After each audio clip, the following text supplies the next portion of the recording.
नमस्कार। Very good morning to all of you. आप सारे लोगों का स्वागत है हमारे इस प्लेटफॉर्म पर। थंबनेल में ही आप लोग देख रहे हैं कि क्या लिखा हुआ है कि एईडीओ का ये जो इतना डिफिकल्ट पेपर आ रखा है उससे क्या हम लोग सबक ले सकते हैं। और कुछ ही दिनों में within no time, within 3 months, जो बीपीएससी 72nd का प्रीलिम्स कंडक्ट होने वाला है उसको लेकर के हमारी सही रणनीति क्या हो, हमारा राइट कोर्स ऑफ एक्शन क्या हो, जिसके बिहाफ पर फाइनली हम सेलेक्ट। बिकॉज इस बार का जो भी एईडीओ का पेपर आ रखा है उसको परंपरागत रूप से काफी डिफिकल्ट बताया जा रहा है। वास्तव में वो पेपर है भी। And this is the exact reason कि बहुत सारे स्टूडेंट्स के मन में ये डाउट चल रहा है कि भाई अगर विद इन नो टाइम हमको प्रीलिम्स फेस करना है 72nd वाला, तो उसके लिए क्या हमारा राइट कोर्स ऑफ एक्शन हो जिसके बिहाफ पर मेरा सिलेक्शन शॉर्ट हो। एंड इन्हीं सारी चीजों को यहाँ पर हम लोग देखने वाले हैं। एक बार ब्रीफली हम लोग देख लेते हैं कि ईडीओ का वो कौन सा पेपर ऐसा पूछ रखा गया है जिसको लेकर के मार्केट में एक तरीके से कोहराम मच रखा है। हाय तौबा लोग मचा रहे हैं कि भाई इसके लिए कहाँ से पढ़ें, कौन से स्टडी मटेरियल को रिफर करें जिसके बिहाफ पर हमारा सिलेक्शन हो। अब क्वेश्चंस देखिए, जो मैंने एनालाइज किया इस क्वेश्चन पेपर को देख करके, उसमें 30 क्वेश्चन के करीब मोटे तौर पर वन लाइनर वैसे ही पेपर थे जिनको सामान्यतः आप लगा सकते थे। अनदर जो क्वेश्चन पूछे गए हैं 30-40, वो वैसे हैं जिनको सही करने के लिए वास्तव में आपको यूपीएससी के स्टैंडर्ड का एलिमिनेशन टेक्निक आना चाहिए। बहुत से जो अच्छे बच्चे होते हैं उनको एलिमिनेशन टेक्निक के ऊपर मास्टरी होता है, और अनलेस अनटिल वन लाइनर वाला पेपर नहीं पूछा जा रहा हो तो वैसी जगहों पर आपका एलिमिनेशन की जो टेक्निक होती है वो काफी फ्रूटफुल होती है। उस तकनीक के सहारे आप बहुत अच्छा स्कोर कर सकते हैं। और अनदर 20-25 क्वेश्चंस वास्तव में डिफिकल्ट है, और इसी चीज को लेकर के लड़कों का कंसर्न है कि भाई कितना कट ऑफ जाएगा, मेरा होगा या नहीं होगा। हो दूसरी चीज ये कि लेट से अनदर जो इसमें मेरा तो नहीं हो रहा है, चलिए आने वाला जो 72nd बीपीएससी है उसके लिए हम क्या करें कि कम से कम उसमें मेरा सिलेक्शन श्योर शॉर्ट तरीके से हो। ठीक है, तो पहला चीज भाई, पेपर डिफिकल्ट है, कट ऑफ वगैरह को लेकर के कंसर्न मत रहिए। अगर आपके लिए डिफिकल्ट पेपर था तो आपके बगल में जो बच्चा बैठ करके एग्जाम दे रहा था ना, उसके लिए भी ये पेपर उतना ही डिफिकल्ट रहा होगा। And this is the exact reason कि भाई कट ऑफ वगैरह काफी कम जाएगा, या उसकी कम से कम संभावना हम लोग व्यक्त कर सकते हैं। कट ऑफ वगैरह को लेकर के कंसर्न मत रहिए, वर्तमान में जिए। भगवान श्री कृष्ण भी श्रीमद् भागवत गीता में बताए हैं कि भाई कर्म करने के ऊपर आपका अख्तियार है, उसके अतिरिक्त आप फल की चिंता मत करिए। हाँ, आप इस चीज की चिंता करिए कि अपकमिंग जो आपका कर्म होने वाला है 72nd बीपीएससी, उसमें आप क्या कर सकते हैं। अब देखिए किस तरीके के क्वेश्चन पूछे गए हैं।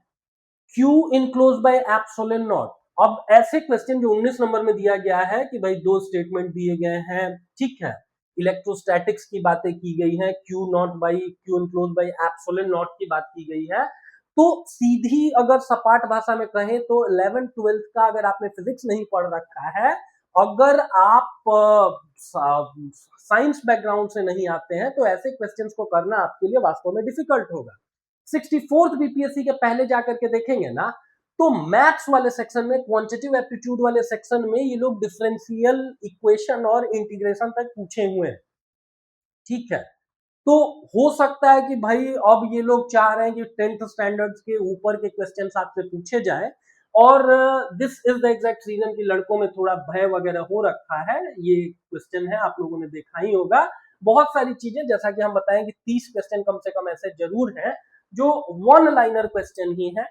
जैसे कि कौन सी झील बिहार में स्थित है, ऐसे क्वेश्चन पूछे गए हैं। ठीक है, इन सारे क्वेश्चन आप लोगों ने बहुत इजीली किए होंगे, but most of the question जो है वो स्टैंडर्ड है, या तो मॉडरेट है या तो डिफिकल्ट है। This is the exact reason कि कट ऑफ कम जाएगा, उसको लेकर के आप चिंतित मत होइए। हाँ, इस चीज के लिए आप जरूर चिंता करिए कि अगर 72nd बीपीएससी आप भर रहे हैं तो उसके लिए कौन कौन सी चीजें आपको अब पढ़ना पड़ेगा, कौन कौन सी पुरानी स्ट्रेटजीज को आपको छोड़ना पड़ेगा, सो दैट फाइनल सिलेक्शन आपका हो प्रीलिम्स में।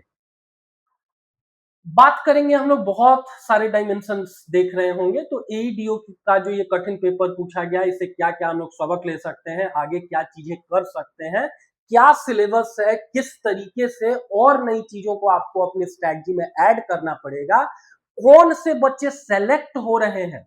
बिकॉज वेरियस प्लेटफॉर्म्स के लिए 70th बीपीएससी का जो इंटरव्यू है उसको लेते लेते हम एक चीज एनालाइज किए, जो भी 400-500 बच्चे हमारे संपर्क में आए उनसे क्या कंक्लूजन हम निकाले, वैसा ही आप कैसे बन सकते हैं, इन्हीं सारी चीजों को लेकर के ये वीडियो हम आपके लिए लेकर के आए हैं।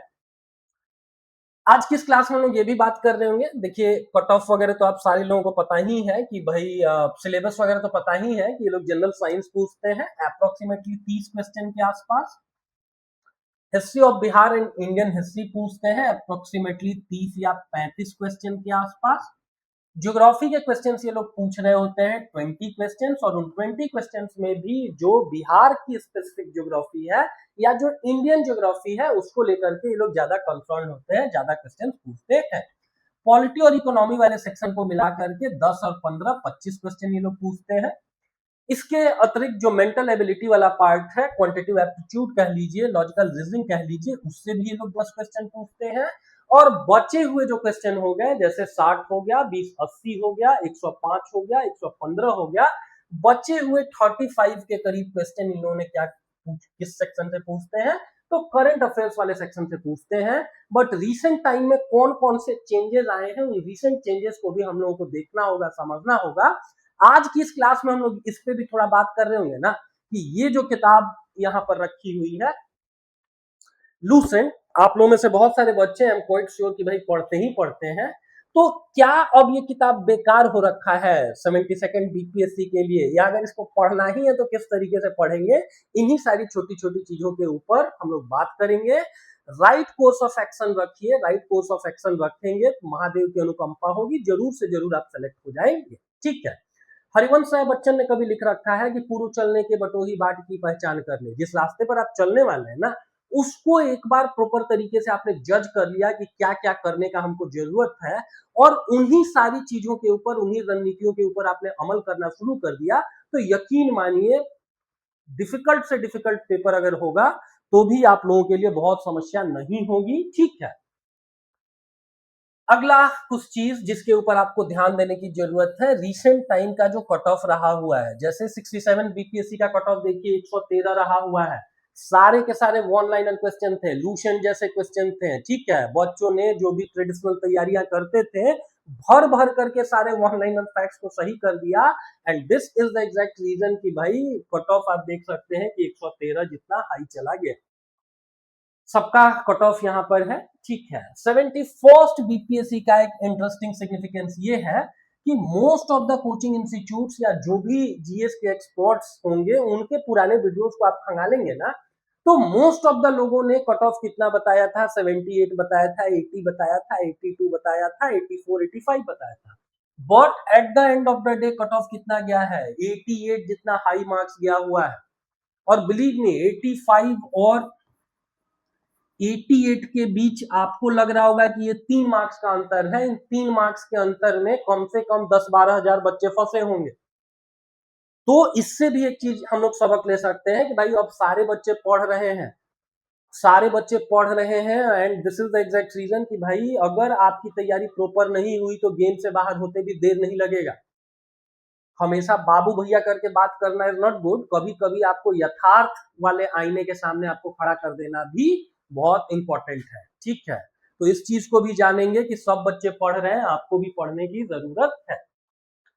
इस पे हम लोगों ने बात किया ही। ठीक है। अगर आप लोगों को ये पीडीएफ वगैरह चाहिए होगा तो हमारे टेलीग्राम चैनल पर आप उसका लिंक हम लोग दे देंगे, वहां से इस पीडीएफ को आप लोग ले सकते हैं। मोटे तौर पर हम लोगों ने ये बाइफरकेट कर रखा है कि किस सेक्शन से कितने क्वेश्चन ये लोग पूछते रहे हैं। ये जो ब्रैकेट में नंबर आप लोग देख रहे हैं वो बिहार का स्पेशल रेफरेंस वाले क्वेश्चन है। तो मोटे तौर पर 30 या 35 क्वेश्चन इन लोगों ने हिस्ट्री से पूछा है। जो साइंस वाला सेक्शन है उससे इन लोगों ने 30 क्वेश्चन पूछा है। ज्योग्राफी से 20 क्वेश्चन पूछते हैं, और उसमें भी बिहार और इंडियन ज्योग्राफी को अगर आप मिला देंगे ना तो आप देखेंगे कि अप्रोक्सीमेटली 15 क्वेश्चन या 16 क्वेश्चन ये लोग इन्हीं दोनों सेक्शन से पूछ रहे हैं। और फिजिकल ज्योग्राफी जो कि इतना लंबा चौड़ा सा आपको एक उसका भी एक सिलेबस है, बहुत एक्सटेंडेड सिलेबस है, उसके ऊपर लीस्ट ध्यान दिया गया है बीपीएससी के द्वारा। ठीक है। बट डज इट मीन, क्या इसका ये मतलब है कि इस बार नहीं पूछेगा? सर अब चेंज पैटर्न में बड़े मेजर चेंजेस हो रहे हैं। This is the exact reason कि हम लोग अभी बात करने वाले हैं कि क्या करिएगा आप लोग 72nd बीपीएससी के लिए, ठीक है। ठीक वैसे पॉलिटी और एप्टीट्यूड रीजनिंग हम लोगों ने बोला है कि भाई मैथ्स वाले सेक्शन से 10 क्वेश्चन पूछते हैं, पॉलिटी वाला जो सेक्शन है उससे 15 पूछते हैं। करंट अफेयर्स से इस बार बहुत सारे क्वेश्चन पूछे गए हैं, 45 क्वेश्चन पूछे गए हैं। इवन इकोनॉमी का जो भी ट्रेडिशनल क्वेश्चन था वो पूछा ही नहीं गया है कि भाई रेपो रेट बता दो, बैंक रेट बता दो, ये सब क्या होता है। सारी की सारी चीजें करंट अफेयर से जोड़ के पूछी गई हैं। And this is the exact reason कि लूसेंट जैसी किताब में आप उसका जवाब ढूंढेंगे नहीं मिलेगा। अब बीपीएससी भी बोल रहा है कि यूपीएससी के पैटर्न पे आ जाओ बाबू, और एक दिन का भी अगर आपने न्यूज़पेपर स्किप किया ना तो समझिए कि आप अपकमिंग अपने एग्जाम में 2-3 नंबर गंवा रहे हैं, ठीक है। तो इन सारी चीजों के ऊपर भी हम लोग बहुत डिटेल में बात करेंगे। कुछ क्वेश्चंस ऐसे होते हैं जो बड़े आसान, जैसे लास्ट बीपीएससी में पूछा था कि भाई कौन सी बौद्ध संगति बिहार में आयोजित नहीं की गई थी। ऐसे ट्रेडिशनल क्वेश्चन पूछते रहते हैं, बच्चे बच्चे को इसका जवाब पता है। लेकिन इस तरीके के नए क्वेश्चन अगर पूछ दिए जाए कि भाई विक्रम पुलिस थाने के अंतर्गत राष्ट्रीय ध्वज को फहराते समय किसको मार दिया गया था, तो ये रिलेटिवली आपको न्यू एक फैक्ट होगा, बहुत सारी आपको स्टैंडर्ड किताबों में भी इसका जवाब नहीं मिलेगा, ठीक है। इकोनॉमी के सेक्शन में हमने बात किया ही कि भाई आप लूसेंट जैसी किताबों में ये सब क्वेश्चन के आंसर्स आपको नहीं मिलेंगे। That share of the micro small and medium enterprises in the countries gross value added has increased from इस ईयर इतना परसेंट टू इतना परसेंट इन 2022-23। तो एक चीज और समझेंगे, अब जो आप करंट अफेयर्स की एडिटोरिया पढ़ते हैं या एसपीडी या जो सी भी आप स्टैंडर्ड बुक को फॉलो करते हैं, उसमें केवल आपको जीस्ट दिया हुआ होता है, ठीक है। इकोनॉमिक सर्वे जो है वो 500-600 पन्नों का होता है, बजट वगैरह 500-600 पन्नों का होता है। 500-600 पन्नों को मैकेनिकली पढ़ लेना और अपने दिमाग में रख लेना और वहां पर एग्जाम में रिप्रोड्यूस कर देना, सर इतना आसान तो नहीं है। बट इसका ये मतलब भी नहीं है कि अब पूरे उतने बड़े बजट को आप 1 और 2 पन्नों के 10 पॉइंट की भाई प्राथमिक घाटा क्या है और ये सारी चीजें पढ़ के जाएंगे और सिलेक्शन हो जाएगा, नहीं होगा सर। यूपीएससी का बच्चा सुबह उठ के नाश्ता बाद में करता है, वो पहले न्यूज़पेपर देखता है। और बीपीएससी ने भी वही अब इंश्योर कर दिया है, न्यूज़पेपर से अगर आपकी दोस्ती नहीं है तो आप समझिए कि न सिर्फ इकोनॉमी के आप क्वेश्चंस गलत करेंगे, बल्कि पॉलिटी वगैरह में भी करंट बेस्ड क्वेश्चन पूछे जाएंगे। और करंट बेस्ड क्वेश्चन मतलब स्पीडी या एडिटोरिया पढ़िए तो उसमें आपको क्या मिलेगा।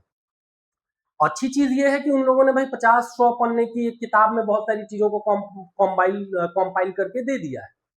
बट बुरी चीज ये है कि एक किसी खबर के 8-9 एस्पेक्ट्स होते हैं, 8-9 डायमेंशन होते हैं। वहां आप देखेंगे कि वन लाइनर बस लिखा हुआ होगा कि ये इंडिया का ये पोत इस देश में गया, उससे रिलेटेड और जो भी की एस्पेक्ट्स होंगे वो वहां पर मिसिंग होंगे और वो आपको मिलेंगे न्यूज़पेपर में। न्यूज़पेपर अगर नहीं पढ़ेंगे तो अगर आप उसके बाद भी सोच रहे हैं कि भाई फाइनल सिलेक्शन मेरा हो जाएगा, तो you are living in some sort of fools paradise. आप बेवकूफों के स्वर्ग में घूम रहे हैं। बेवकूफों के स्वर्ग से वास्तविक स्वर्ग की तरफ अगर आपको आना है, दैट मीन्स कि एग्जाम को क्लियर करना है, तो फिर अब आपको न्यूज़पेपर पढ़ना होगा सर। तो टेक अवे देखिए ये है कि भाई न्यूज़पेपर से आपको थोड़ा दोस्ती करना पड़ेगा, ठीक है। अब हम लोग बात करते हैं कि क्या 72nd बीपीएससी के लिए आपको करने की जरूरत है, किस किस तरीके की किताबें आप पढ़ें, किस किस तरीके की आप किताबें नहीं पढ़ें, ठीक है। पहला चीज ये है कि अभी रिसेंट टाइम में लूसेंट जैसी बुक पढ़ना कितना फ्रूटफुल है, ठीक है। पहला क्वेश्चन तो यही बहुत सारे बच्चे बोल भी रहे थे कि भाई लूसेंट पढ़ने से अब मेरा बेड़ा पार लगेगा या नहीं लगेगा। तो क्या लूसेंट अच्छी किताब है या बुरी किताब है? देखिए, किताब कोई भी अच्छी या बुरी नहीं होती है, उस किताब को आप कैसे यूज करते हैं वो इसके ऊपर डिपेंड करता है। यूपीएससी के पैटर्न के तरफ धीरे धीरे स्विच कर रहा है बीपीएससी, ठीक है। यूपीएससी की इच्छा कर गई ना, ये जितना राम कहानी हम आपको पीछे दिखाए ना कि भाई हिस्ट्री से 35 पूछे हैं, साइंस से 30 पूछे हैं, हो सकता है कि इस पैटर्न को भी ड्रास्टिकली बदल दे बीपीएससी। तो क्या वहां पर एग्जाम में आप जाकर के ये बोलेंगे कि सर आप तो पहले 35 पूछते थे हिस्ट्री के, अब आपने क्यों नहीं पूछा? यूपीएससी रैंडम पेपर्स के लिए जाना जाता है। यूपीएससी की इच्छा कर गई वो 100 के 100 क्वेश्चन हिस्ट्री पूछ देगा, और उसकी इच्छा नहीं करेगी वो एक क्वेश्चन हिस्ट्री से नहीं पूछेगा। 2015 तक का यूपीएससी का पेपर उठा करके आप देखिए, 2, 3, 5 क्वेश्चन से ज्यादा करंट अफेयर्स वो लोग नहीं पूछते थे।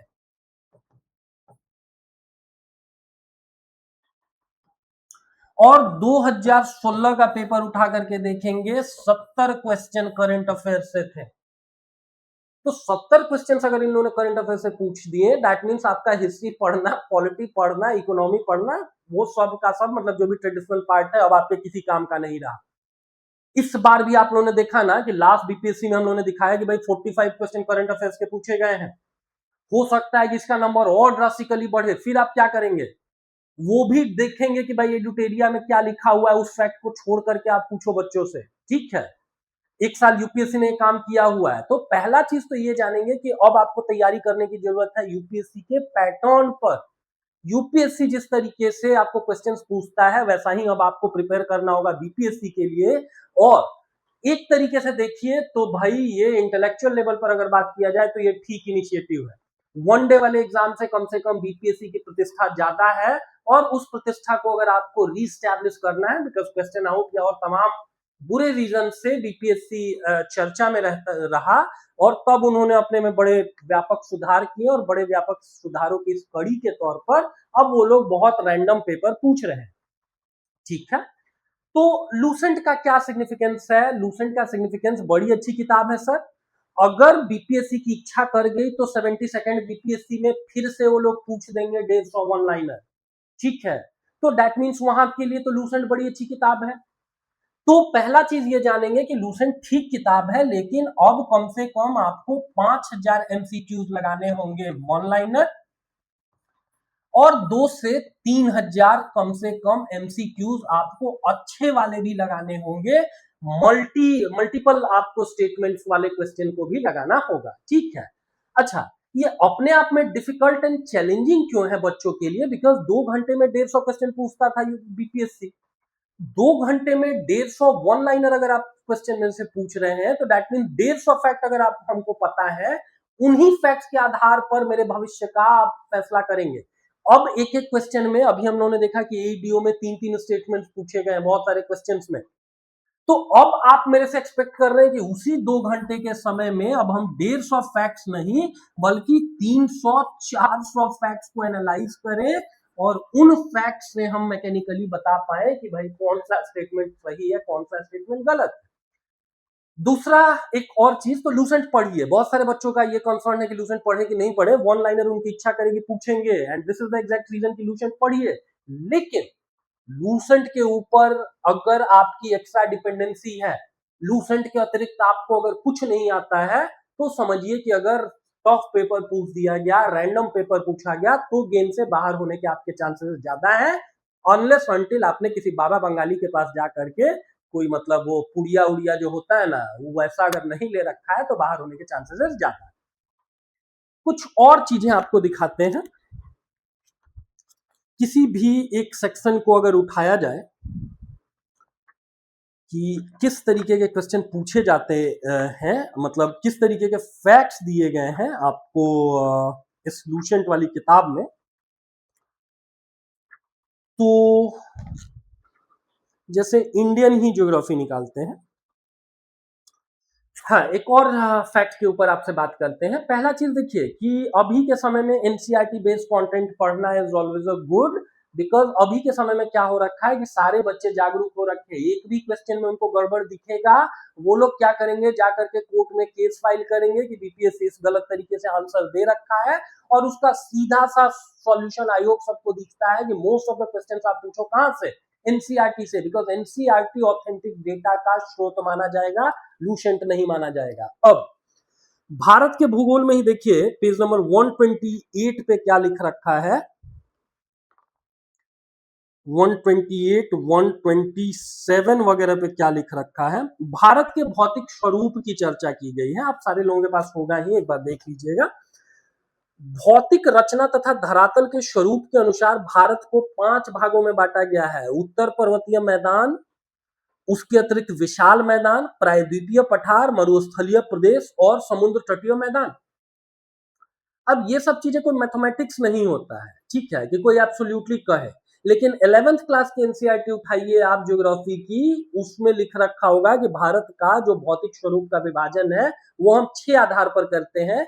इन 5 आधारों के अतिरिक्त उसमें आपको द्वीप समूह भी दिखेगा। तो भाई लूसेंट कोई स्टैंडर्ड नहीं है, स्टैंडर्ड एनसीईआरटी है, एनसीईआरटी बेस्ड कंटेंट पढ़ेंगे, लेकिन वन लाइनर के लिए इतने 400-300 पन्नों में बहुत सारे फैक्ट्स का संकलन कर दिया गया है। उन संकलन के लिए लूसेंट अच्छी किताब है। बट अगर आप लोगों को लगता है कि इसमें बहुत इंटेलेक्चुअल आपको चीज मिल जाएगा, इसमें तथ्य तो मिलेगा लेकिन तथ्य के पीछे की कहानी नहीं मिलेगी। अब भाई अगर ये इसमें पूछ मिलेगा कि असहयोग आंदोलन इस पर्टिकुलर जगह से शुरू किया गया, ऐसे ऐसे फैक्ट्स हैं, वहीं से उसी पर्टिकुलर जगह से क्यों शुरू किया गया, या और इंटेलेक्चुअल कॉन्सेप्चुअल क्वेश्चन पूछ दिए जाए, तब उसमें आप फंस जाएंगे, उसके जवाब आपको यहाँ से नहीं मिलेंगे। तो मोरल ऑफ द स्टोरी ये है कि भाई लूसेंट अच्छी किताब है, लेकिन इसको साथ साथ आपको एनसीईआरटी बेस्ड कंटेंट भी पढ़ना पड़ेगा। नहीं पढ़ेंगे तो मान के चलिए कि गेम से बाहर होना तय है। लिमिटेड समय है, दोनों चीजों में से किसी एक को प्रीफर करने का ही आपके पास समय है, तो एनसीईआरटी को प्रीफर करेंगे क्योंकि वहां से हूबहू लाइन उठाई जाएंगी लूसेंट के। मतलब अब बीपीएससी भी अपने को बहुत सोफिस्टिकेटेड दिखाना चाह रहा है, बहुत अच्छे क्वेश्चन पूछना चाह रहा है। इसी को इनडायरेक्टली कह सकते हैं कि जो ट्रेडिशनल तैयारी करने वाले बच्चे हैं उनको परेशान करना चाह रहा है। And this is the exact reason कि भाई अब आपको क्या करना होगा कि लूसेंट से अपने स्टैंडर्ड को उठाना होगा, एनसीईआरटी बेस्ड कंटेंट पढ़िए। इकोनॉमी के क्वेश्चंस में हम लोगों ने देखा कि वो करंट बेस्ड चीजें पूछेंगे, और वो चीजें एक्सटेंसिव तरीके से अनलेस अंटिल आपने न्यूज़पेपर नहीं पढ़ रखा है आपको चीजें नहीं मिलेंगी। ठीक है। दूसरा इंपॉर्टेंट बात जो बहुत कम लोग आपको बताएंगे कि भाई कौन से वो लोग हैं जो सेलेक्ट हो रहे हैं वास्तव में, कौन से लोग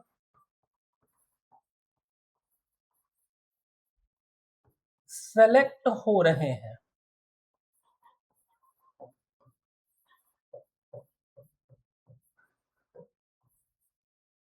जब तक आप अपने कंपटीटर को नहीं पहचानेंगे ना, तब तक आप ऐसे किसी इंस्टीट्यूट के पास बंद करके रह जाएंगे, आपका दायरा सीमित हो जाएगा, जो आपको ये बोलेगा कि खाली मेरे पास आके कोर्स आप बाई कर लो and you will get selected. नहीं सर, नहीं होगा वो चीज। इस बार का जो बीपीएससी का इंटरव्यू चल रहा है उसमें करीब करीब 300 से 400 के बीच बच्चों का इंटरव्यू मैंने लिया, और उन इंटरव्यूज को कंडक्ट कराने के बाद जो मैंने की फाइंडिंग की, ठीक है, मतलब बाकी पीसीएसएस के लिए यूपी पीसीएस का स्टैंडर्ड तो बहुत अच्छा है, वहां पर ये चीज एप्लीकेबल है, वहां पे इंटरव्यूज वगैरह लेने के टाइम वो चीज हम ऑलरेडी विजुअलाइज किए हुए थे। बट अब वो चेंजिंग पैटर्न आपको बीपीएससी में भी देखने को मिल रहा है। क्या वो चेंजिंग पैटर्न है उसके ऊपर हम लोग बात करते हैं। Give me a micro break of से 5 सेकेंड और सो।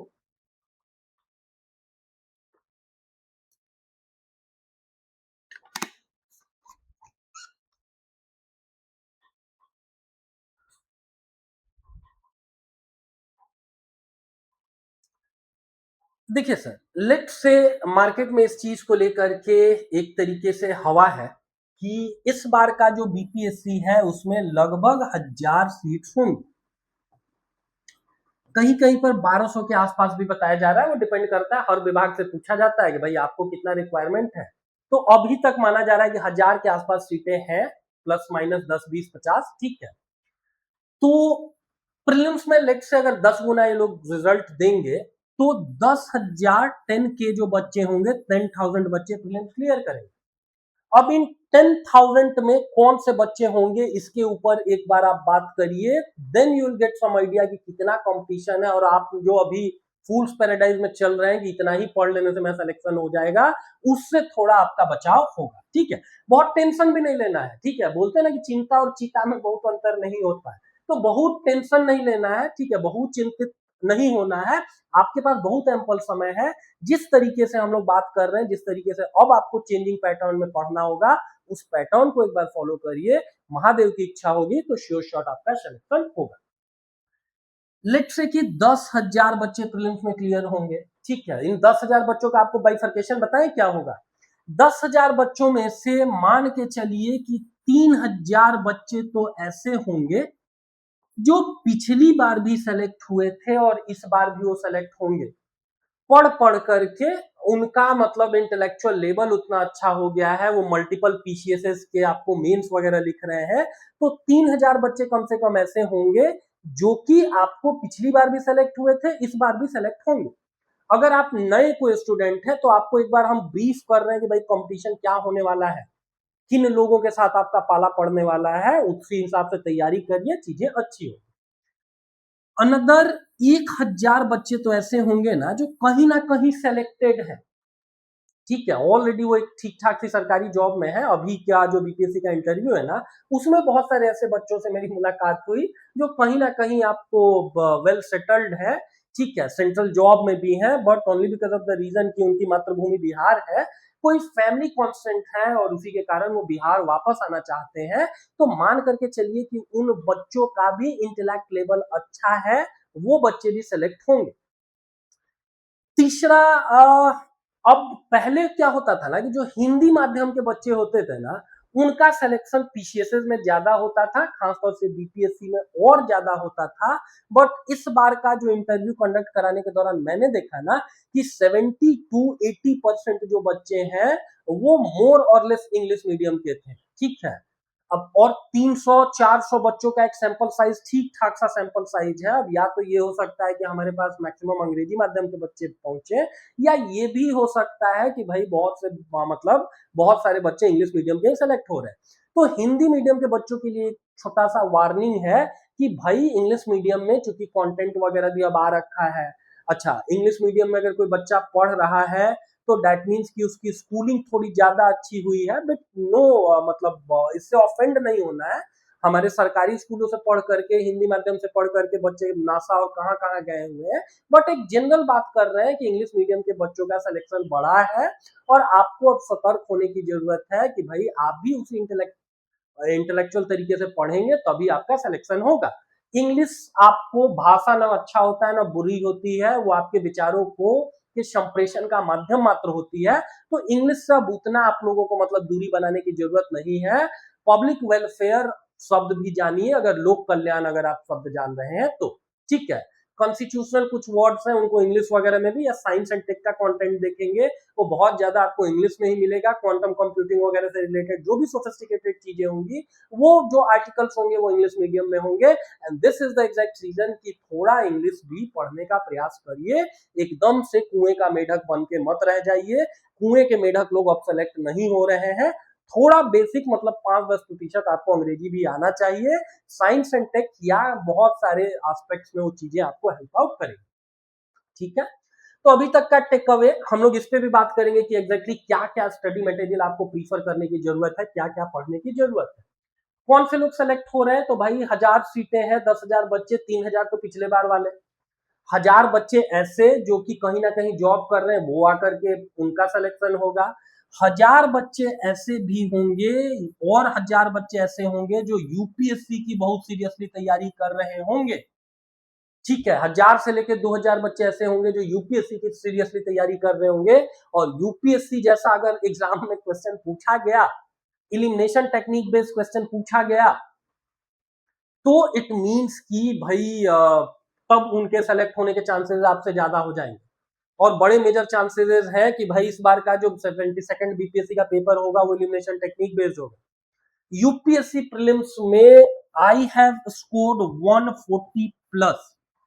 यूपीएससी के प्रीलिम्स में दो बार मैंने बहुत अच्छा स्कोर किया हुआ है, इतना स्कोर किया हुआ है कि आईओएसएस का मतलब वो मेंस लिखने का मौका मिला। बट मैं ये क्लेम नहीं कर रहा हूं कि भाई 100 क्वेश्चन में यूपीएससी के हमको 70 क्वेश्चन एब्सोल्युटली आते थे। क्या किया मैंने, इलिमिनेशन टेक्निक को अप्लाई किया, और वही इलिमिनेशन टेक्निक के ऊपर अगर आप लोग डिमांड करेंगे तो हम लोग एक सेपरेट वीडियो भी आपके लिए बना देंगे। अभी के समय में अगर इलिमिनेशन टेक्निक के ऊपर आपकी मास्टरी नहीं है तो आपके सेलेक्ट होने के चांसेस धूमिल हो जाएंगे, ठीक है। 140 प्लस में मैं क्लेम नहीं करता हूं कि भाई हमको 70 क्वेश्चन आते थे, आते होंगे 40 ही, आते होंगे 45 ही, हो सकता है 30 ही आते हो, लेकिन फिर भी दिए गए फैक्ट्स को कैसे वाइजली एनालाइज करें, किस चतुराई से आप चीजों को एनालाइज करें कि आप एक कंक्लूजन तक पहुंचे, करेक्ट आंसर तक पहुंचे, उन सारी चीजों की चर्चा हम लोग करेंगे एलिमिनेशन टेक्निक में। अगर आप लोगों में से 5-10 लोगों ने कमेंट किया कि भाई थोड़ा उसके ऊपर भी एक सेपरेट वीडियो बना दीजिए, तो वो भी हम लोग आपके लिए कर देंगे। तो ऐसे ही बच्चे अभी के समय में सेलेक्ट हो रहे हैं। मान के चलिए कि 1000 सीटें, 10,000, 3,000, 4,000 और 6-7 हजार सीटें तो मान करके चलिए कि वैसे जो बच्चे हैं ट्रेडिशनली वही सेलेक्ट होंगे। तो खुश मत हो जाइए कि 10,000 बच्चों का प्रीलिम्स होने वाला है। ठीक है, आपको एक ही सीट चाहिए, लेकिन उस एक सीट तक पहुंचने के लिए ना आपको एक कड़ी प्रतिस्पर्धा से गुजरना होगा। And that's the exact reason कि ठीक से पढ़ाई करिए, सही चीजों की पढ़ाई करिए। ठीक है, आई होप कि ये चीजें आपके लिए आई ओपनर थी कि भाई ऐसे बच्चे सेलेक्ट हो रहे हैं। 400 इंटरव्यूज में से 300 के करीब हमको लगा कि वो अंग्रेजी माध्यम के हैं। ऐसे बच्चे बहुत सारे आए जो सेंट्रल जॉब्स में हैं। बहुत जगह पर वो जो लेवल 5 है, लेवल 6 में वो जॉब कर रहे हैं, बस वो करियर ग्रोथ के तौर पर इस जॉब को दे रहे हैं।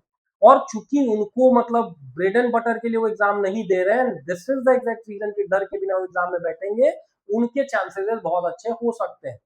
कुछ ऐसे बच्चे जो यूपीएससी की तैयारी करते आए हैं, उनको एलिमिनेशन टेक्निक आता होगा, उनके सेलेक्ट होने के चांसेस ज्यादा अच्छे होंगे। अब थोड़ा हम लोग बात करते हैं कि हर सेक्शन के लिए आपको क्या करने की जरूरत है। एक और टेक अवे जिसपे हम लोगों ने बात किया था कि भाई 5,000 कम से कम अगर आप वन लाइनर एमसीक्यूज लगा करके जा रहे हैं, तो 2-3 हजार अच्छे वाले एमसीक्यूज भी लगा करके जाइए। न्यूज़पेपर पढ़ना शुरू करिए। न्यूज़पेपर आपके रीडिंग स्पीड को भी इनहैंस करेगा, आपके ज्ञान के संवर्धन के अतिरिक्त आपके पढ़ने की जो क्षमता है उसका भी संवर्धन करेगा। और पहले केवल 2 घंटे में 150 आपको फैक्ट्स को पढ़ना होता था, अब 300 से लेकर के 400 फैक्ट्स वो लोग पढ़वाएंगे। एईडीओ का आपने पेपर देखा ना, वन लाइनर भी है तो ढड्ढा भर का पूरा एक आधे पन्ने का क्वेश्चन पूछा गया है। ठीक है, तो this is the exact reason कि न्यूज़पेपर आप पढ़ने से अब आप स्किप करेंगे तो आपके लिए चीजें अच्छी नहीं होंगी। लिख देते हैं। ठीक है, पहला चीज की भाई ठीक है, वन लाइनर किताबें, लूसेंट या इवन करंट अफेयर्स की कोई चीज अगर आप वन लाइनर पढ़ रहे हैं तो उसको एनसीईआरटी प्लस स्टैंडर्ड न्यूज़पेपर के साथ फॉलो अप जरूर करेंगे। ठीक है, दूसरा चीज कि अभी के समय में अगर आपको एग्जाम क्लियर करना है तो एलिमिनेशन टेक्निक के ऊपर मास्टरी करेंगे। ठीक है, अभी तक का टेक अवे हमारा ये था। अगले में आते हैं, हर टॉपिक वाइज बात करते हैं कि हिस्ट्री वगैरह में क्या पढ़ेंगे। ओल्ड वाली एनसीईआरटी प्लस न्यू एनसीईआरटी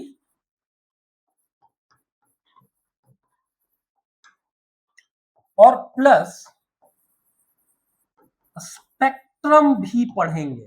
ठीक है, 35 क्वेश्चन का सवाल है ना सर, मतलब ये कोई अब आसान चीज नहीं रह गई। 35 क्वेश्चन कहीं रोड पर नहीं पड़े हुए। ठीक है, नई वाली एनसीईआरटी पढ़ना इसलिए जरूरी है बिकॉज नई वाली एनसीईआरटी में कोई बहुत अच्छा क्रोनोलॉजी नहीं दिया गया है। पहले चैप्टर में अशोक है, अगले में अकबर है, उसके अगले में पता नहीं कौन है, लेकिन छोटे छोटे टॉम्स दिए हुए हैं, शहदायाद दिया हुआ है। ठीक है, आपको कडेसियार दिया हुआ है, तो ऐसे ऐसे जो टॉम है, ठीक है, वेलन्ना दिया हुआ है, तो ये छोटे छोटे टॉम जो पुरानी वाली एनसीईआरटी में नहीं है, उनसे क्वेश्चन पूछ देंगे, इसीलिए न्यू एनसीईआरटी पढ़ेंगे। अगला चीज ज्योग्राफी। ज्योग्राफी के लिए क्या करेंगे,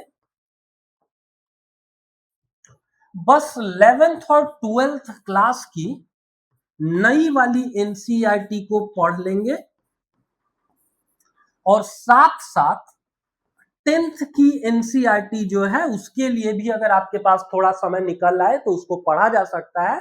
नहीं भी पढ़ रहे होंगे तो कम से कम 11th 12th की एनसीईआरटी, दो एनसीईआरटी है, 4 एनसीईआरटी, उन 4 एनसीईआरटी को बहुत रिगरसली पढ़िए। और किसी भी XYZ के किताब के ऊपर, कोई भी किताब अच्छी बुरी नहीं होती है। ठीक है, कोई सी भी कला भी अच्छी बुरी नहीं होती है।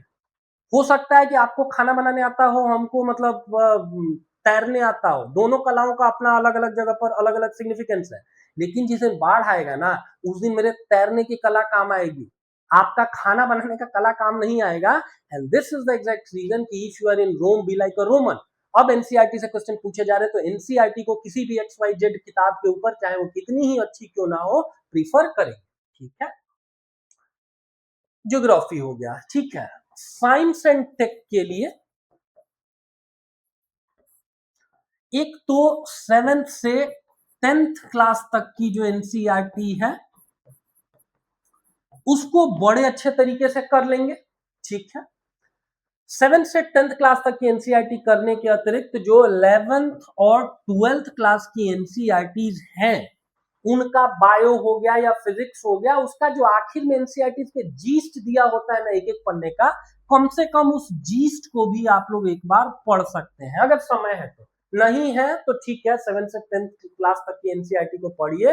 बट अभी हम लोगों ने ईडीओ में देखा कि भाई वो एब्सोल्यूट नॉट जैसे क्वेश्चन को लोग पूछ रहे हैं वो 11th के फिजिक्स में है, 10th वगैरह में नहीं है, ठीक है। तो जीस पढ़ा जा सकता है, पढ़ सकते हैं तो पढ़ लीजिए, नहीं पढ़ सकते हैं तो छोड़ दीजिए, ठीक है। अच्छा, थोड़ा न्यूमेरिकल पार्ट को भी अब प्रैक्टिस करके आएंगे। जो लास्ट बीपीएससी था आप लोगों ने देखा था ना कि कितने सारे न्यूमेरिकल्स पूछे गए, तो बहुत सारे अगर न्यूमेरिकल आप लोगों से पूछे गए हैं तो दैट मीन्स कि अब आपको न्यूमेरिकल्स का भी थोड़ा प्रैक्टिस करना होगा। एक चीज और, बहुत से बच्चे क्या करते हैं ना कि घटना चक्र का जो आपको साइंस आता है उसको बहुत रिगरस तरीके से प्रैक्टिस करते हैं। अच्छी किताब है घटना चक्र, क्या है वो, मतलब जितना अभी तक पीसीएस वगैरह में क्वेश्चन पूछे गए उसका एक जगह पे उन्होंने कंपाइल करके दे दिया है, एक जगह पर कंबाइन करके दे दिया है। पहले बच्चे क्या करते थे जब वन लाइनर क्वेश्चन पूछे जाते थे, यूपीएससी साइंस एंड टेक में क्या करता है, वो बड़े बड़े क्वेश्चन पूछता है, और जो पीसीएस होते हैं वो यूजुअली वन लाइनर क्वेश्चन पूछ देते हैं कि भाई कहां पर टोटल इंटरनल रिफ्लेक्शन काम कर रहा है ये बता दीजिए, और मायोपिया क्या होता है ये बता दीजिए, वन लाइनर चीजें वो लोग पूछते थे। तो बच्चे क्या करते थे कि घटना चक्र में जो भी आपको वन लाइनर क्वेश्चन है उनको लोग देख लेते थे, बड़े वाले क्वेश्चन दो दो मल्टीपल स्टेटमेंट्स वाले क्वेश्चन को लोग छोड़ देते थे। अब उन क्वेश्चन को भी देख करके जाइए, यकीन मानिए यूपीएससी के पूछे गए जो क्वेश्चन हैं वो इस देश में स्टैंडर्ड माने जाते हैं। बहुत बार बहुत वेरियस जो पीसीएस है वो वहां से क्वेश्चन डायरेक्टली उठा देते हैं, and that's the exact reason कि उन क्वेश्चन को भी आपको थोड़ा सा देख करके जाना होगा। तो साइंस एंड टेक में जैसा हम आपको बताया 7 से 10 तक की एनसीईआरटी, 11 से 12 तक का जीस, कोई न्यूमेरिकल सॉल्व करने का जरूरत नहीं है कि 1/4 pi epsilon not q1 q2 by, इस तरीके से कुछ नहीं करना है, बट एक बार बेसिक्स जान लीजिए कि भाई चीजें क्या क्या है।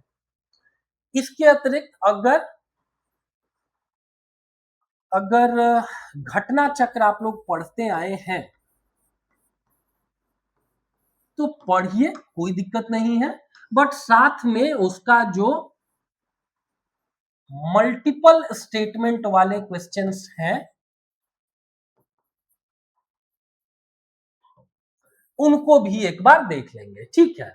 तो अभी तक मोटे तौर पर 30-35 क्वेश्चन, ज्योग्राफी के 20, साइंस के 30, मतलब 85 क्वेश्चंस, और यहां से देखेंगे तो 85 क्वेश्चंस तक की बात अभी तक हम लोगों ने कर ली है, ठीक है। मैथ्स एंड जो क्वांटिटिव एप्टीट्यूड वाला सेक्शन है, क्वांटिटिव एप्टीट्यूड कह लीजिए या लॉजिकल रीजनिंग कह लीजिए, ठीक है, आपका जो तार्किक ज्ञान है उसको कह लीजिए, उसको लेकर के अभी भी हम देख रहे हैं कि ठीक ठाक नॉर्मल क्वेश्चन ही पूछे जा रहे हैं। जो भी स्टैंडर्ड किताब अभी तक आप फॉलो करते आए हैं, बीट आर.एस. अग्रवाल या बीट कोई सी भी और किताब, उसी को प्रैक्टिस कर लीजिए। थोड़ा सा अभी के समय में लॉजिकल रीजनिंग से क्वेश्चन ज्यादा पूछे जा रहे हैं, इसको भी इग्नोर नहीं करना है। जो भी स्टडी मटेरियल आप फॉलो करते आए हैं, मैथ्स में अगर आप ठीक ठाक आपका स्टैंडर्ड है तो उसको जो है तो कि आप फॉलो करिए, कोई चिंता की बात नहीं होनी चाहिए। आपका एग्जाम आपके पास जो भी स्टडी मटेरियल है उसके आधार पर निकल जाएगा। हाँ, एक वार्निंग हम जरूर आप लोगों को देना चाहेंगे, खासतौर से वैसे बच्चे जो मैथ्स बैकग्राउंड के नहीं है। पहले क्या होता था कि बच्चे जिनको मैथ्स नहीं आता था ना, उनको लगता था कि हमको हिस्ट्री बड़ा अच्छा आता है, पॉलिटी बहुत अच्छा आता है, और वास्तव में हम बिहार के लोगों की पॉलिटी या हिस्ट्री अच्छी होती है। भाई इकोनॉमिक्स तो बचा नहीं है, पैसे रुपए में वो बहुत समृद्ध नहीं है, तो कम से कम हम लोग का एक ग्लोरीफाइड इतिहास रहा हुआ है। ऐतिहासिक संदर्भों में बात करिए तो हम लोग बड़े अच्छे लोग रहे हुए हैं।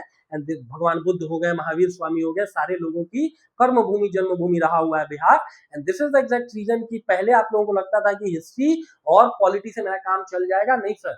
अब जिन बच्चों को, जो कॉम्पिटिटर आपके हैं, जॉब वाले बच्चे, यूपीएससी वाले बच्चे, पिछले बार के सिलेक्टेड बच्चे, वो आपके कॉम्पिटिटर हैं, उनको भी हिस्ट्री उतना ही आता है। हो सकता है कि आपसे थोड़ा ज्यादा आता होगा, आपसे कम नहीं आता होगा। तो मैथ्स वाले सेक्शन में ये मत सोचिए कि हम मैथ्स बैकग्राउंड के नहीं है, मैथ्स पूरा छोड़ के जाएं। 10 में 0 नहीं लाना है।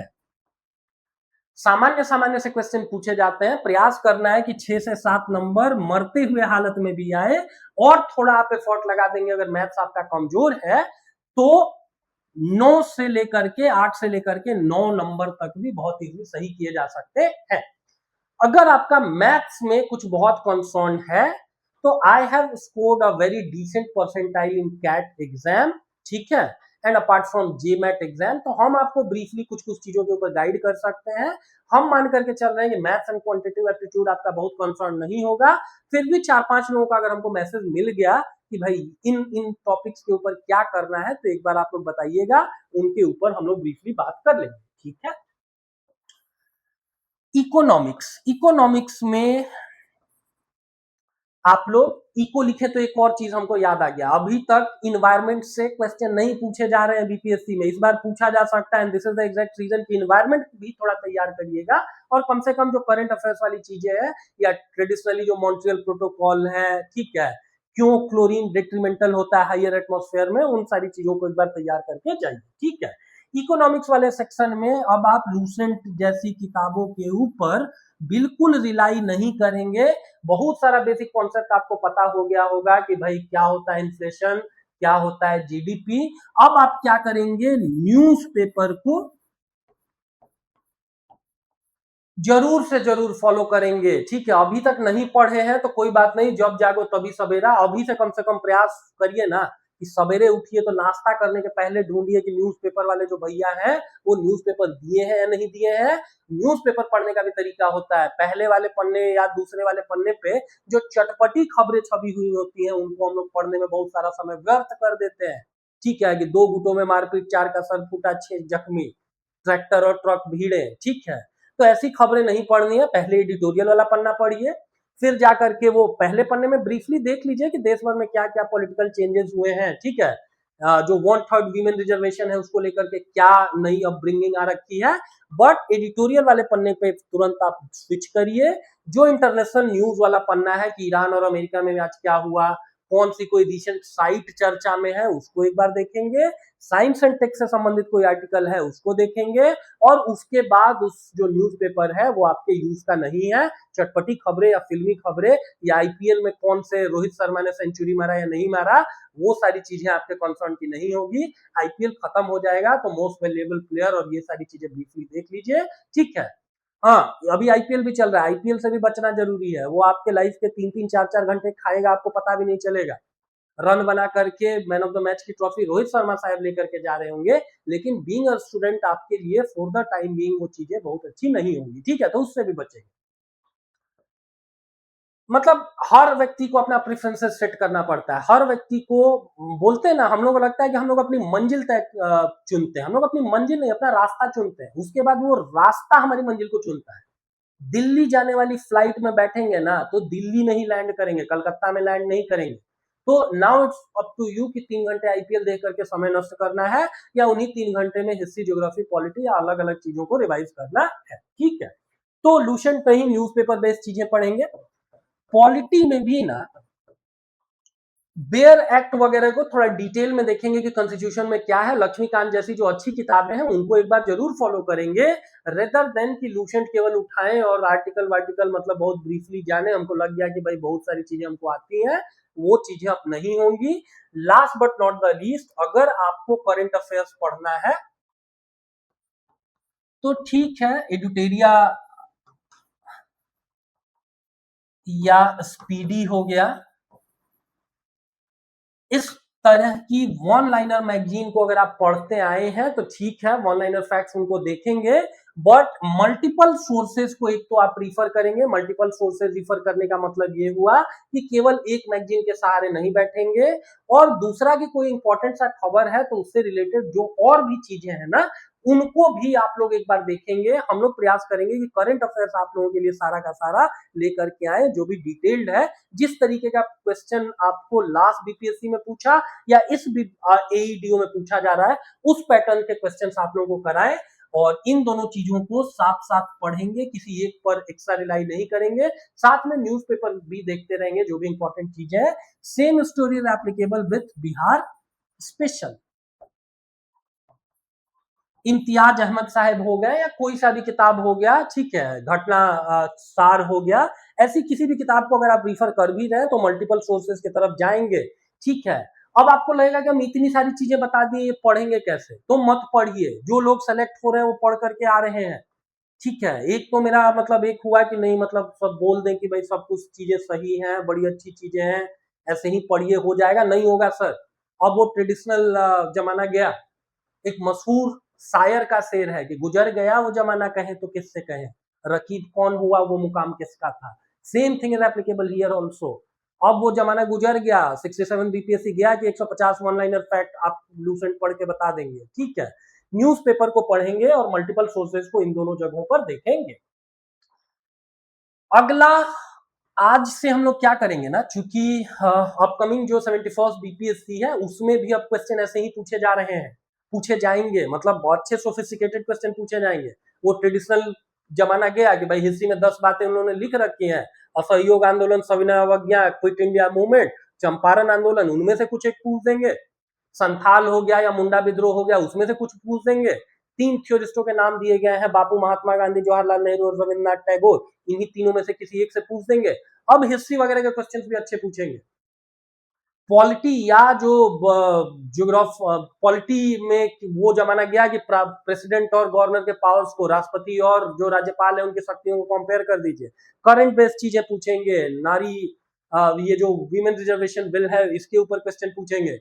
ईरान और अमेरिका के बीच रीसेंट डेवलपमेंट क्या हो रखे हैं, वो इंडिया के एनर्जी सिक्योरिटी के लिए कैसे थ्रेट है, करंट से जोड़ करके चीजें पूछेंगे। तो इन्हीं सारी चीजों के ऊपर आज से हम लोग प्रयास करेंगे कि आपको कुछ बहुत अच्छा मटेरियल, कंक्लूसिव मटेरियल दे सके, ताकि आप खासतौर से साइंस एंड टेक जैसे जो फील्ड्स हो गए उन सारी चीजों में बहुत छोटे छोटे वीडियो आप लोगों के लिए हम लोग प्रोवाइड कर रहे होंगे। अगर आप तैयारी कर रहे हैं, इस बार आपको मेंस देना है, तो भी आप देखिए, ठीक है। एक बार ब्रीफली हम रिवाइज करवा देंगे।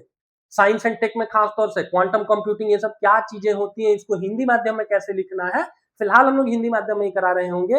अगर अंग्रेजी माध्यम में आप तैयारी कर रहे हैं और हमको 4-5 मैसेजेस मिल गए कि हाँ उसको भी करवा दीजिए, बस मेरे पास थोड़ा समय की कमी है, नहीं तो हम उसको भी करवा देंगे। 4-5 मैसेजेस आप लोग बस इसी वीडियो के नीचे लिख दीजिएगा, हम लोग आपके लिए वो भी फ्री ऑफ कॉस्ट लेकर के आ रहे होंगे। And believe me, science and technology में अब ये लोग अच्छे क्वेश्चन पूछेंगे। वो जमाना गया कि सस्टेनेबल डेवलपमेंट जैसे ट्रेडिशनल चीजें पूछ करके छोड़ देते थे, ठीक है। तो उन सारी चीजों के ऊपर हिंदी माध्यम में फॉर द टाइम बिंग बहुत सारा कंटेंट हम आपके लिए लेकर के आने वाले हैं। अगर अपकमिंग मेंस आपको देना है तो भी आप देखिए, और अगर आपको 72nd बीपीएससी देना है तो भी आप देखिए। वो शुतुरमुर्ग टाइप से अब जमीन में सर गाड़ने वाला जमाना गया कि भाई शिकारी तो हमको देख ही नहीं रहा है, हम मेरा सर अंदर चला गया। ये मत सोच करके तैयारी करिए कि जब मेरा मेंस पीटी क्लियर होगा, जब मेंस लिखना होगा तब ये चीजें देखेंगे। अभी से देखना शुरू करिए। And this is the exact reason कि नेक्स्ट हम लोग मेंस के लिए आप लोग क्या कर सकते हैं, एक ऐसा वीडियो बनाएंगे।